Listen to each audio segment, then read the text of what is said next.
Sharia law is on a lot of people's lips right now. It comes up in social media comments and in relation to political debates and events, and in general is something that many people in Europe and North America have very strong, often negative feelings about.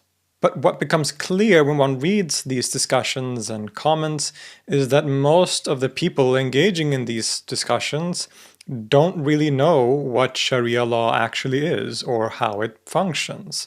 So, what is Sharia law really? Well, I can begin by saying that there is no such thing as Sharia law, at least not as people understand it.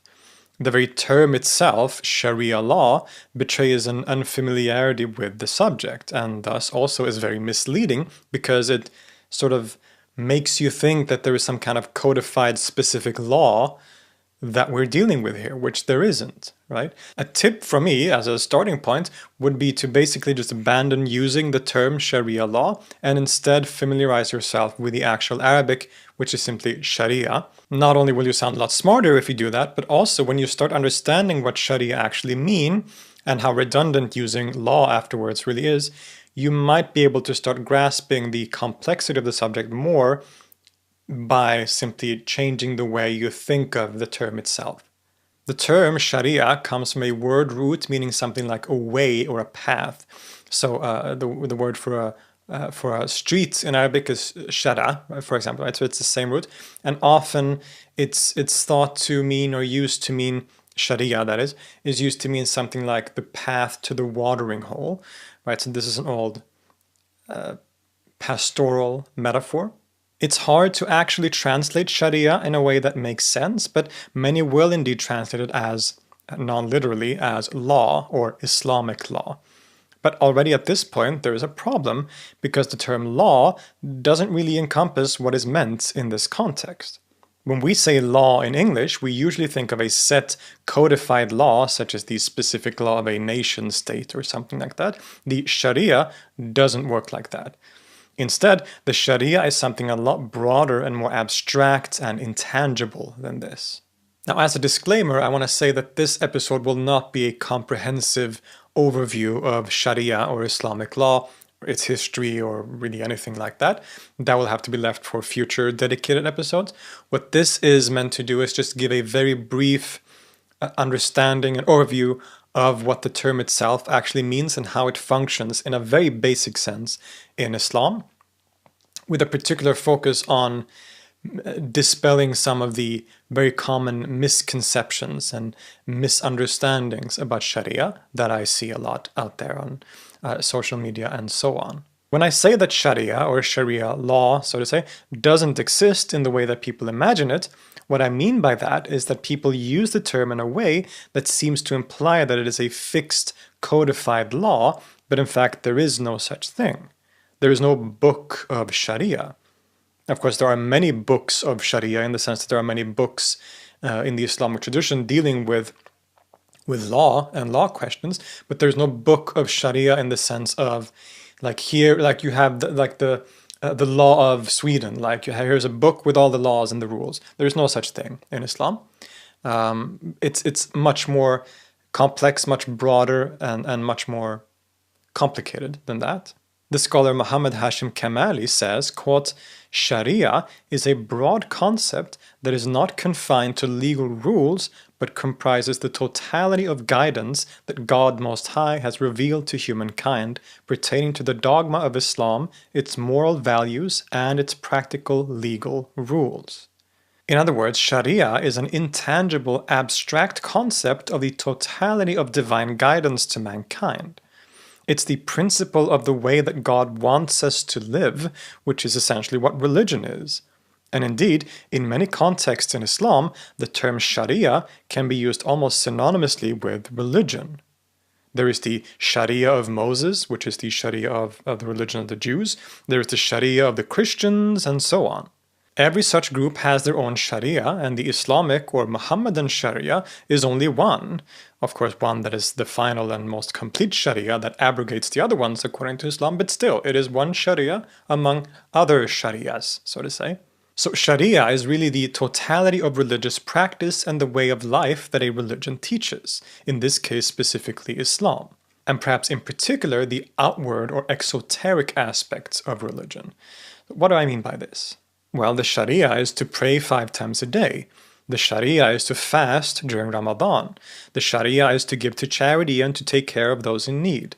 The Sharia is to be a good citizen. The Sharia is to respect your parents. The Sharia is to be modest. And the Sharia, since it is all-encompassing, deals not only with individual responsibility, but societal as well. So the Sharia does include principles on how society should function, including how to punish crime, things like marriage laws, and other such subjects that fall under what we would mostly mean by quote-unquote law in English. And these legal, narrowly defined legal aspects of the Sharia is a quite small and very tiny part of the breadth of Sharia. So you can see why translating it simply as law would really misrepresent what the Sharia means to the majority of Muslims around the world and historically. To perhaps get a better overview, we can look at the Sufis or Islamic mystics and the way that they talk about Sharia. To them, the mystical path to God usually consists of different important aspects. There is the Sharia, the Tariqah, and the Haqiqah. These are all required to properly walk on the Sufi path. The Sharia here means to uphold all the exterior practices of the religion. You need to do your prayers, you need to follow the moral principles of the religion, and so on. The tariqah, which also means a path, is rather the so-called inner path, the spiritual path that one walks on. But in order to properly walk on the spiritual path, you need to be grounded in outward reality and society, which is again what the Sharia is here. And all this leads you, hopefully, to discover haqiqah, which is truth or reality. Okay, so hopefully you get the idea. Sharia is a very broad term meaning the totality of God's guidance, the way that we are to live outwardly, that we pray and keep the religious duties, but also, as we say, more legal aspects in terms of society. But with that said, don't get the idea that this means that there is such a thing as a fixed code of such practice. As we said, Sharia is a quite abstract and intangible concept. It's the idea of the divinely willed law or way of life, but what that means on a particular level is another matter entirely. It's here that we get to the concept that I think a lot of people mistake for Sharia, namely fiqh, or Islamic jurisprudence. Fiqh developed as one of the main sciences within Islam, and is concerned with the particularities of the Sharia. For example, how do we pray? What does it actually mean to live a moral and modest life? What are the particular rules and regulations for people and society? This is what fiqh and its scholars are concerned with. And the most important point to make here is that Islamic jurisprudence, or Sharia, is thus something that is hugely diverse. All the different scholars of jurisprudence have as their goal to interpret what the Sharia is on a particular level, and their methods and conclusions thus can differ dramatically. Sharia and fiqh or jurisprudence is thus not in any sense a fixed code of law, but is a discursive and interpretive process by which Muslims attempt to know how to live as closely as possible according to the divine will. The Sharia is not a codified body of law, but a process of moral legal reasoning grounded in the divine will and then realized through human interpretation in fiqh. From the very earliest days of Islam, this meant that there were differences of approach to how one figures this out, which eventually led to many different schools of law in Islam. Fiqh is a vast and complex field, and a whole science developed around it called the usul al-fiqh, or the principles of jurisprudence. And the different schools will differ in their methodologies and thus conclusions. There are, for example, 4 major schools of law in Sunni Islam today. Historically, there were even more than this, but right now there are 4 ones that are sort of main accepted schools of law. There is the Hanafi school, which is the largest and usually seen as the more open or most tolerant and lenient. There is the Maliki school, which is very popular in Africa primarily. It was also very common in Andalusia when that was ruled by the Muslims. There is the Shafi'i school, which is also quite widespread in the Middle East generally. And then there is the Hanbali school. And the Hanbali school is like on the other side compared with the Hanafis. They are usually seen as very strict, very conservative. They're very textually and scripturally based, very literalist, you could say. So, for example, the government of Saudi Arabia, which follows what's often known, at least by outsiders, as Wahhabism, a kind of Salafi movement, that school is very heavily influenced by the Hanbali school in particular. And all the groups that we consider to be extreme, they often follow a kind of Hanbali law tradition, right? So there are all these different schools. And in Sunni Islam, for instance, all of these schools, despite their differences, are seen as legitimate. In other words, the Sharia includes within itself the flexibility and discursive nature of Islamic law traditions as part of its scope. So that in one place of the world where one follows one certain methodology or interpretation, women might not be allowed higher education, whereas in another part of the world, Muslim women are encouraged to get an education. And these are both examples of the Sharia, or Muslims trying to interpret what the Sharia is, let's say. And there's a real actual example of this. Many of you probably know about the situation in Afghanistan, where the Taliban has been ruling the country for the last couple of years, and they have gradually restricted women from higher education, primarily in universities, and they will justify this based on that they are following the moral principles of the Sharia, right?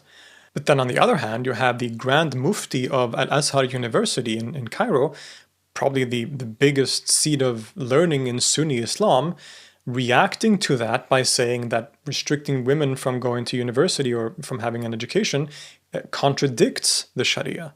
He said, quote, "This shocking decision to the consciences of Muslims and non-Muslims should not have been issued by any Muslim. Indeed, Islamic law, or Islam, firmly denounces such banning, since it contradicts the legal rights that Islam equally guarantees for women and men." As another example, one school or scholar might say that an apostate should get the death penalty. That is a quite common position, and also one that is often brought up in these kinds of discussions where one critiques the Sharia. But then on the other hand, you have scholars who say that the original context for such punishments being carried out is irrelevant in the modern world, and thus that death penalty for apostasy should not be given out at all. Right? So this is also a position that many hold, including figures like Taha Jabir al-Alwani and others. We even find these more lenient interpretations in classical and medieval examples as well, such as in the writings of the famous Hanafi scholar As-Sarakhshi, who wrote, quote, "Renunciation of the faith and conversion to disbelief is admittedly the greatest of offenses, yet it is a matter between man and his creator. Thus punishment of them is delayed to the abode of recompense." Now, Sarakhshi's position on this is actually a bit more complex and nuanced than what may appear from this simple quote, but it still shows you that there can be quite dramatically differing opinions within the scope of fiqh or jurisprudence, or broadly defined also Sharia, right? So that all of these can be Sharia. Both the people restricting women to have education and the scholars condemning that and wanting women to have access to all education. This is all within the Sharia. This is all Sharia. Now, of course, this can include disagreements and one camp thinking that the other one has misunderstood the Sharia, which is what the Grand Mufti of Al-Azhar, for example, said. He said that what the Taliban is doing goes against the Sharia, right? So, of course, there is debate within the Islamic context, but taking a step back and looking at what the Sharia is and how it functions in a general sense in the Islamic world and has functioned historically, we can see that it is a broader, intangible, discursive tradition in which these differing opinions can I don't want to say coexist, but that they can all be part of this wider discursive tradition, right? Do you understand the idea? There's no Sharia that says this or that about these topics in particular. The Sharia is, again, the wide discursive tradition and context in which all of these opposite conclusions can be drawn, as long as they can be shown to argue based on agreed upon methods and using sacred scriptures and other agreed upon methods. This is the topic of the aforementioned Usul al-Fiqh, the foundations of jurisprudence, and each school differs somewhat in their approach. They all essentially agree that the first two primary sources must be the Quran, of course, and the Sunnah, or example of the Prophet, the latter of which is usually drawn from the large corpus of hadiths, or stories and retellings of the Prophet's life. But then there are many other principles and methods too. Some schools, like the Hanafis, have historically and today put a much larger emphasis on using reason and contextual interpretation, and even principles like istihsan, which essentially means deriving interpretations based on the common good of society. Whereas the Hanbali school is very strictly textual, basing themselves very firmly in the text only. But even here, there must also be a level of interpretation through other methods, because indeed, there is no such thing as reading a text without interpreting it. And each time we read a text, we are projecting ourselves and our experiences and biases onto the text, which in turn affects how we perceive and understand that text. And this was true of Islamic scholars too. Right? No one is free of this. Right? You can never read a text, even a sacred scripture like that, and just withdraw pure, direct information from it, so you know all the answers, because you will always project yourself and your own, again, your experiences and biases onto the text, and that will affect what you take from the text, how you interpret that text, right? So to think that you can simply just go to a text and read it and get all the answers is a very naive way of approaching it that doesn't really work in reality. And even these Muslims, even the most strict ones like the Hanbalis, they understood that it was more nuanced than that. Now, there was historically indeed a school known as the Zahiri school, which was very strictly textual, even more so than the Hanbalis. They basically didn't allow any other method, not like analogy, like an analogical interpretation or anything of the sort. Like if it's not in the text, then it's irrelevant, and if it is in the text, then it is taken exactly as it is written in the text. Now, the Zahiri school is essentially extinct today. It was quite common or popular in some historical context. In Andalusia, for example, in the Middle Ages, there were a few prominent Zahiris, but it has very few followers today. There are a few, and there's been some kind of revival. I've heard that there are people out there who are sort of reviving the Zahiri school, but it is such a small percentage that it's essentially considered extinct today.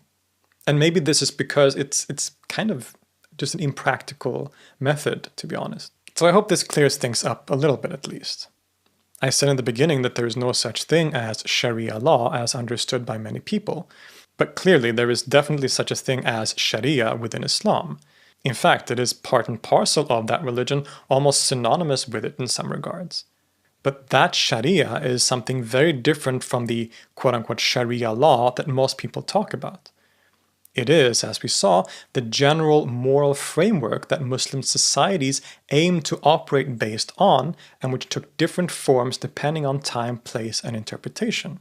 Another good point to bring up here, and one that I think most people also misunderstand, is that the Sharia in traditional Islamic society only really applied to Muslims. It is the law, quote-unquote, broadly defined, that Muslims are to follow. But it doesn't really concern Jews, Christians, or others. As we saw, they are believed to have their own law, their own sharias, and they are usually left to live according to those laws, even within Islamic empires. So while Muslims weren't allowed to drink alcohol in, say, medieval Baghdad, the Christians in that same city could still drink alcohol or eat pork and so on. So the Sharia really only applies to Muslims, right? It's not like non-Muslim populations, even in these great Islamic empires, weren't forced to start following the Sharia all of a sudden. This is simply not how it worked.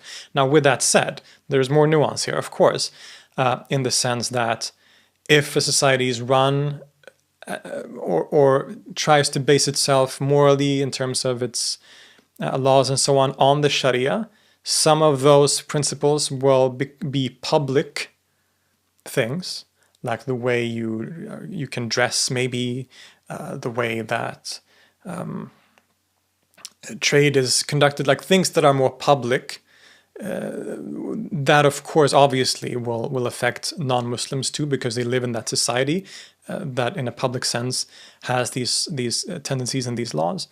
There has also been, as part of the Sharia, at least historically, certain restrictions on non-Muslims as part of a sort of Sharia framework. So Christians and Jews had to wear certain clothing in some historical context. They couldn't ride horses in the city. There were certain regulations about how tall their churches or synagogues would be. So, of course, the Sharia can also affect non-Muslims in an indirect way. But the point is that the direct or particular aspects of the law are not something that non-Muslims are required to follow. The only time that a Islamic court, a Sharia court, would be relevant for a non-Muslim, historically we're talking here mainly, is if they become involved in a case where a Muslim is also involved. So say, for example, there's a Christian and a Christian has committed a crime, or there is some like marriage disputes within a Christian community, then the Muslim rulers have always sort of allowed the Christians to deal with their own people according to their laws. So they will go to a Christian court and a Christian judge and solve that internally. But say if a Christian has a Christian merchant has goods stolen by a Muslim. Now suddenly there is a Muslim involved, and so the Islamic part or aspect of the law takes precedence. So now that case will be held in an Islamic court. Okay, you get the idea, right? So in general, the Sharia was and is for the Muslims. It is incumbent upon the population as a whole. There was also in traditional Islamic society a certain level of difference between Sharia and state law, known by names like siyasa or qanun. A Muslim ruler was generally expected to rule and enforce law according to the moral principles of the Sharia, with all the nuance and complexity of that concept kept in mind here, of course. But state enforcement of law was, in the end, up to the state itself, as long as it didn't, like, very obviously and outright contradict some, like, very agreed upon principle of the Sharia. Thus, a fatwa, or a legal opinion by a Muslim jurist, is generally non-binding. A ruler doesn't have to base themselves on it, but you can understand why it would be in their best interest to do so. But we also have to remember that such legal opinions or fatwas can greatly differ, so that also brings another level of complexity to the situation. In short, what I'm saying is that the classic Islamic state maintained a certain level of difference between religion and state in the sense I just described, even though portraying it in such a way is really to impose very modern and Western models of politics and categorizations that don't really fit the historical reality. Of course, there was no such thing as secularism in Islamic traditional society. But there was a certain level of difference between the government, the secular government, so to say, and the religious institutions. So the situation we see today in Iran, for example, is kind of unheard of historically. There has never been such a very clearly sort of theocratic state in Islamic history before today. And just like in my episode about jihad and war in Islam, we have to remember that because the Sharia is this discursive tradition, broadly speaking, that includes different methodologies, different conclusions, different schools, different scholars. That also means, of course, that the Sharia is not static in the sense of time either. So that Sharia, the way the Sharia was understood 1,000 years ago is not the way that the Sharia is understood today, except, of course, in very basics of like how Islam is practiced and so on. The particular rulings of the Sharia, how the Sharia has been interpreted, and the particular laws and rules that are derived from it in fiqh or jurisprudence differ. They have differed historically. So the Ottoman Empire looked one way and Mughal India looked another way, and it changes and it develops, not only in different parts of the world, but across time as well. This is very important. So people will often like to say or think, it's a very comfortable and easy way of thinking, is that, oh, you can just go back to this is what this medieval guy said, and think that that applies to how Muslims think about that subject today, which is not necessarily the case. In some cases, it's definitely not the case. Or that people will say, well, this is what the Quran says, without keeping in mind this 1,000-year discursive tradition of recognizing the complexities of what the Quran is saying and the context that the Quran is saying something, and how that context plays into another context and how that is interpreted and what methods are used to interpret that, and so on.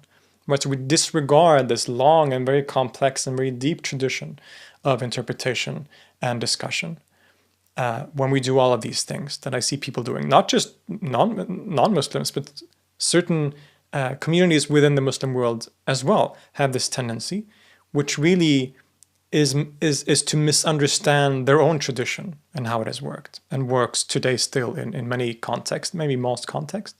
I could go on talking, but I think this might be a good place to stop. Hopefully you can now see that the Sharia is a topic that is a lot more nuanced and complex than how it is usually talked about. For most Muslims, the Sharia doesn't mean what it means to many non-Muslims. When they think of Sharia, it isn't primarily some penal code of punishment, and certainly not a set codified one.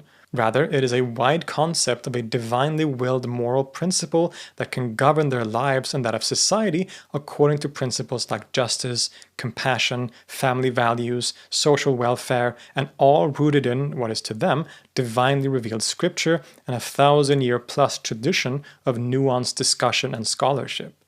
So when it is brought up that Muslims around the world, including some in Western countries, say that they want Sharia to be implemented, what do you actually think that they mean? If you have a skewed idea of quote-unquote Sharia law as a set legal code, then you might think that a Muslim who wants Sharia wants apostasy laws, or hands to be cut off because of stealing, or stoning for adultery. Now obviously I can't speak for Muslims, but I can basically guarantee you that when most of them say that they want Sharia, these are not the things that they are thinking about. Rather, what they mean is that they want to practice their religion with all that means, and that the moral principles of that religion, as divinely willed, should be a guiding principle for society, principles primarily like justice and compassion, as we saw.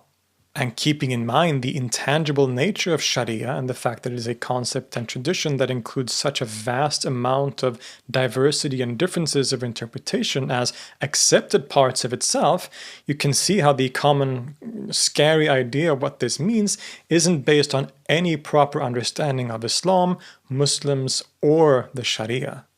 Indeed, one of the leading scholars of Islamic law today, Wael Halaq, writes, quote, "Abundant statistics and data from around the Muslim world show a massive majority supporting the implementation of the Sharia in one form or another.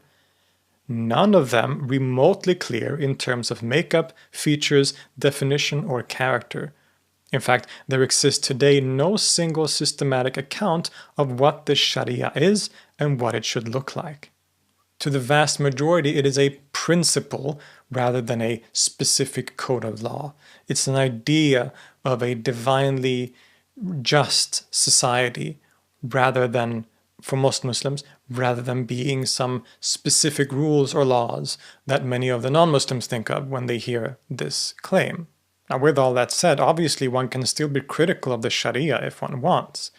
With everything I've said about the fact that there's different interpretations and different positions within different schools, there are still certain subjects that maybe like a majority of scholars have a certain opinion, and so it's legitimate to make an argument based on that and so on. This might be true. And there is also, for example, there are certain rules that are mentioned directly in the Quran very specifically in terms of like punishments. These are often known as the had punishments, that because they are mentioned directly in the Quran in such a specific detailed way, they're much more set in stone than other such laws perhaps. And so definitely if one wants to criticize the Sharia in some way, then you're free to do so. Like in a democratic society, then we should all be free to have our opinions and express those opinions, right? But if you want to criticize the Sharia, then you need to know what it is that you're actually criticizing. You need to know what the Sharia is, what it isn't, and how it functions, and what it actually means to Muslims and in Islam before you can even make an argument that will make any sense to begin with. And it certainly becomes very clear from the kinds of debates and discussions that we see online and in real life, so to say, that a huge amount of the people engaging in those discussions have really no idea what the Sharia is, or they have a very, very skewed and misrepresented idea of what it is. And so for that reason, discussions don't go anywhere, because you have people who don't really know the subject that they're arguing about, and they might be arguing with Muslims, and they have two completely different versions of what the Sharia is, and so they just talk across each other. And we don't get anywhere with those discussions, right? So hopefully now you will see that the way that quote-unquote Sharia law is often used completely misrepresents what it is, and thus creates confusion and misunderstanding that is detrimental to any constructive conversation. And I hope that this episode can at least shed some light on this topic and the incredibly complex history and reality of Islamic law and Sharia in general. Obviously, as I said, this has been a very simple, very brief, kind of surface level introduction to what the subject is, mostly with the aim of focusing on reintroducing the subject and dispelling many of those misconceptions and misunderstandings and misrepresentations of what the Sharia is that are so profoundly wrong sometimes that I felt inclined to make this more nuanced discussion and lay down what this actually means in reality. I hope to maybe go further into detail and more in depth on the Sharia and Islamic law and all the traditions that are included in it in future episodes. Of course, I already talk about it to some degree on the channel, in my other videos on Islam and Sufism. Of course, the Sharia and Islamic law comes up because it's part of that history generally, but hopefully we can also make some dedicated episodes to the different schools of law, for example, and all those traditions that are so interesting and so complex. But that's for the future. For now, thank you for listening and for watching. I hope this has been informative in some way. And even more hopefully maybe give you a new perspective on what this topic might mean, or actually does mean in this case. Thank you for watching. I want to give a special shout out to my patrons over on patreon.com. Thank you all so much for supporting me. It is it's such a privilege to be making this content, and to have people support it's such an honor. So thank you so much. I would appreciate if anyone else wanted to become a patron as well. And there are links to all that in the description in my link tree. You can also just leave a one-time donation through PayPal or through Patreon. If you want to follow me, you can check out my socials on Instagram or on TikTok and so on, where I post short form content as well as music and so on. And speaking of music, I also have another channel called Philip Holm, which is my name, which is dedicated to my music content. So both my own music and content about music. And I just recently actually released a new song, a single with my band Zini, and the single is called Tasting. It came out back in September now, I think. And it's the response has been really great. So thank you so much. And I would love if more people wanted to take a listen to it and let me know what you think. So again, all the links for stuff you need are in my link tree in the description, including links to that song. And again, thank you so much for watching. I'll see you next time.